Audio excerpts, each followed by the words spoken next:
Welcome to the September 25th edition of the Sideline View here at the Hockey House in downtown Brainerd. And Jeremy, last week you got to cover Verndale football. Had a pretty impressive showing. You've got some pretty impressive individuals over there. Your thoughts about 9 of them? 9 of them, all 9 of them at one time on each side.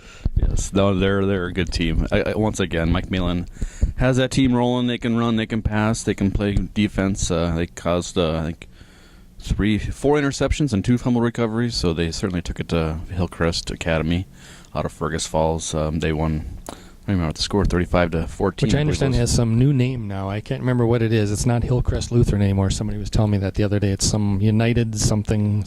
So anyway, that's what it said on the brochures on the program. So well. Yeah, they're a good team, so they'll probably go far. I think the team to beat will be Verndale, and then they'll probably face Underwood again, who knocked them off by a last-second touchdown in last year's section final. Mm-hmm. So this year's that game went 14-13. Verndale won that game. They're already a regular season, so should be. Verndale has a good chance of going back to state, which they're often.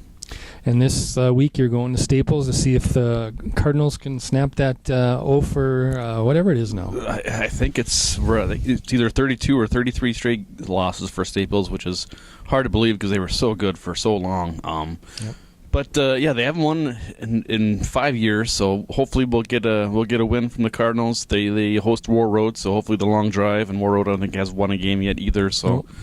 So hopefully, fingers are crossed, and maybe I can be a good luck charm, and we'll get the Cardinals a win. Did you have any fog in Verndale last week? Did you piping it in, or did it? No fog during the game, but just hordes of mosquitoes for whatever. Yeah. Just mosquitoes were terrible Friday night. Fog didn't come in until after the game while I was driving home. So. Yeah, it was interesting. I was covering Brainerd at Apollo last Friday, and like the second half, the fog just rolled in. I mean, it was like Apollo scored early in the third quarter, and it's like nobody could really see who was doing what on that. It was on the far side of the field, and it was really foggy. But great Brainerd comeback. I mean, got down by 17 and came back and won 28-24. Apollo really. Very good team, very good quarterback, Ben Alvord, and had some really good receivers, Ethan Novoshinsky, I think it was, and I think it was Cole Johnson, and they were really good. I think maybe Brainerd wore them down a little bit, but it was close right up until the end, and it was a very good game to see, so it was fun, other than you couldn't see a whole lot at times. But yeah, the drive back was just awful. It was couldn't see it all, and then would lift, and then back to that, so it was pretty tough, but... Covered a little tennis on Tuesday. It was the Fill the Hill. You got a free bag of popcorn out of the deal. Beautiful day to watch tennis. Brainerd won that one, and they're cruising into the tournaments here coming up pretty soon. They just got to figure out how to handle tech, so that's the big one, I guess. And I know CLC football continues to roll there. They're 4-0. They're ranked, I think it's 15th now, I want to say, or 16th. One of those two in NJCAA, and... I know the volleyball at CLC won last night again, so they're ranked number 10, and Itasca was number 7, so they bumped them off pretty good here at home. So sweep them. And then big homecoming game here on Saturday at 2:00. You're going to have the opportunity to cover that, and that should be a good time. Second Warrior football game. So. When was the last one?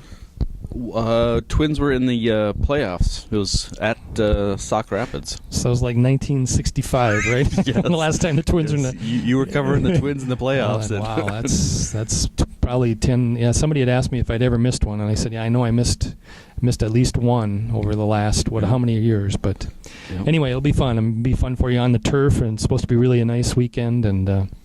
I'm going to guess Brainerd should be able to beat Tech, but Tech's been pretty competitive against Brainerd in the last several years, so we'll see what happens. Outstanding. I'm hoping for a good game. Yep, should be good. All right, thanks for joining us. We'll talk to you next week.